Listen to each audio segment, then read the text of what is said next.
Hi everyone, Deb here, and I want to talk to you about a few different things. Yesterday I was trying to uplift some of my family members, and I shared with them a bit of a story from the third book of Maccabees. Now, the books of Maccabees are apocryphal books. Apocryphal does not mean invalid pieces of crap. That's not what that means. Apocrypha means hidden, okay? It doesn't mean don't touch the book, don't read the book, don't look at the book. That's not what apocryphal means. It doesn't mean useless. It means hidden. Why were they hidden? Well, I guess you should ask Yahweh that, but in Daniel 12:4, that's when he tells him to seal up the books until the end times. So these books were not as important until now, because now we're at the end times. So anyway, the story that I read in the book of 3rd Maccabees seemed somewhat parallel to things that are happening in the world today. The major king in this book, in this story, is Ptolemy. And Ptolemy decides he's going to visit the Yahudim, which is the tribe of Judah. And he decides he wants to go into the temple. Well, they don't want him to go into the temple because nobody's allowed to go into the Holy of Holies except for the high priest, and that is only one day a year. So they told him, you can't go in there. And he's like, I visited all the other different temples and all their gods let me go in. I should be able to go in. And he keeps trying to go in. And while this is happening, all of the Hebrews are freaking out. And the women are crying and praying, and the story says that they even leave their babies in the field. Not all of them, but some.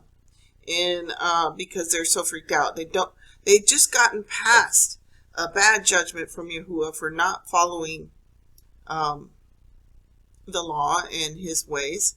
And so they didn't want to go down that path again. And so they were really upset. Well, they fall on their face and they pray and they beg Yahuwah for intervention and to not hold this to their account because he's forcing his way in. Well, he tries to force his way in. He gets pretty close, but Yahweh forcibly stops him and gives him a good shake. Well, this upsets Ptolemy, and he starts thinking of ways to get back at the Yahudim, Judah. And so he decides that one of the things he decides is that they're going to have to wear an ivy leaf on their person in order to participate in social activities. So that just kind of made me think of the shot and the passports that are being required in certain places these days. So I found that really interesting.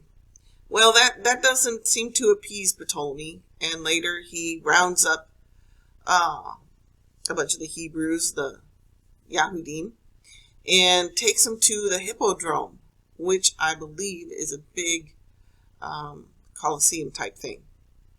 And he decides he's going to have his captain of the guard get his elephants all whooped up and all upset and smash the Yahudim. So again, the people are really scared and freaked out, and they're praying. And so Ptolemy tells the captain, to get the elephants ready for the next day. So the next day, the captain gets all the elephants excited and upset. I think it says something about giving them frankincense and wine or something like that. So he gets them all worked up, and he goes to the king and he says, okay, the elephants are ready to smash the Yahudim. And the king's like, What are you talking about? I didn't tell you to do that. Right? And so then at the banquet that the king throws that night, he says to the captain of the elephants again, he says, hey, why didn't you get the elephants all ready to go? And the captain's like, what? So he says to him to get the elephants ready to go the next day. So again, the captain of the guard and over the elephants gets them all worked up and ready to smash the Yahudim. And he goes to the king. He's like, I'm ready to go. The elephants are ready. And he says, who told you to do this? I don't want you to do this. He does it again. In Maccabees, it says that Yahweh confused him. Clearly, Yahweh confused him. So, again, that night, the king throws another banquet, which is what he normally did. And as he did, he says to the guy again, why didn't you get the elephants all prepared to smash the Yehudi? And he's then, a lot of the people at the banquet at that point are like, are you crazy? You just told him not to do it this morning. And so he says, okay, for the third day, for tomorrow, I want you to really get the elephants riled up and ready to smash those people. So the captain does it. This time he gets them even more worked up than before. There's one of our cats. Oh, whoops, wrong. There we go. Twinkle. Sorry about that. So the third day, the captain gets them all worked up, greater than the other days, and the king attends him out to smash the Yahudim. Well, Yahweh's people are on their face, and they're begging for him to come and help them. And Yahweh opens the gates of heaven and sends down 2 hideous angels.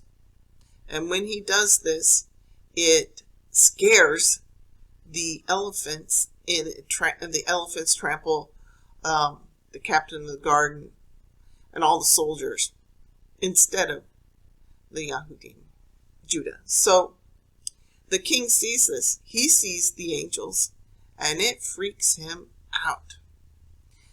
What's interesting about this story is the Yahudim don't see anything.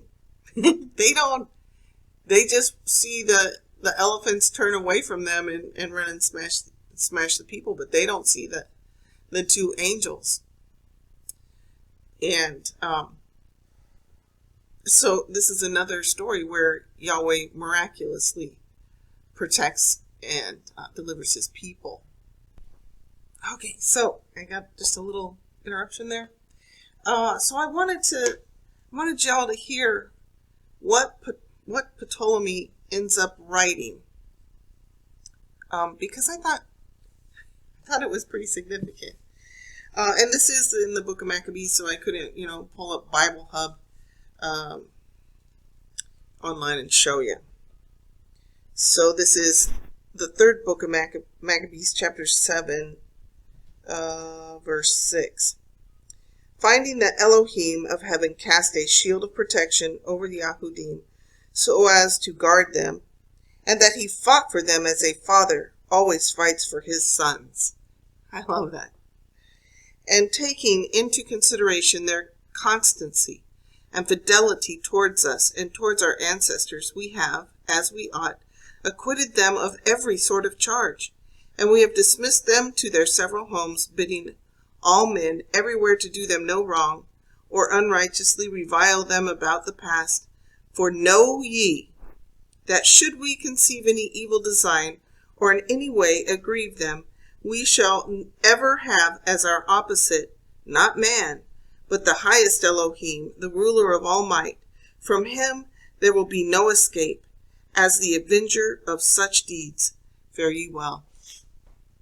So what I wanted to encourage you is that it looked like all was lost Like the UN is in agreement with all the different nations about depopulation, which I personally see that there are a lot of people who don't care about that idea, that kind of think it's a good idea. Generally, it's the same type of people who, kind of like abortion.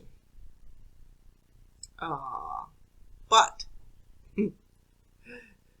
that being said, we are being oppressed.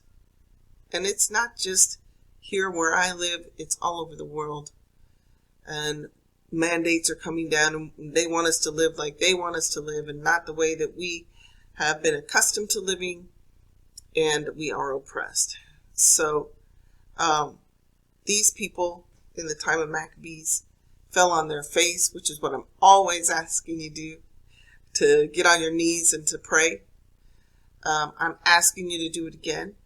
Get on your knees, repent of all the sins that you can think of, and ask him for help. He helped them. He helped the Yahudim, the tribe of Judah, back then, and there's no reason why he won't help you if you diligently seek him. So that I find very encouraging, right? So I try to share that with my family, and a particular family member did not like it. Said that they would not pollute themselves with such books. But same person will definitely read Kenneth Hagin, Kenneth Copeland, Joyce Meyer, and anyone else who is quote unquote a believer these days and have written a book.